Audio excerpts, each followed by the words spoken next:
sunny.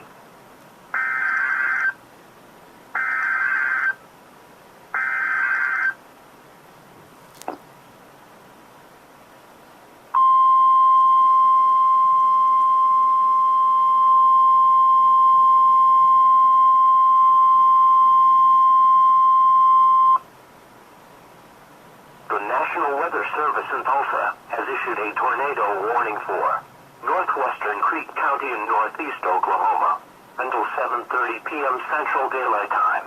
At 6:42 p.m. Central Daylight Time, a severe thunderstorm capable of producing a tornado was located 3 miles west of Shamrock, moving northeast at 35 miles an hour. This storm is either producing a tornado or one is imminent. Some locations in or near the path of this storm include Drumright and Manford. Precautionary preparedness actions. If you are near the path of this storm, take cover now.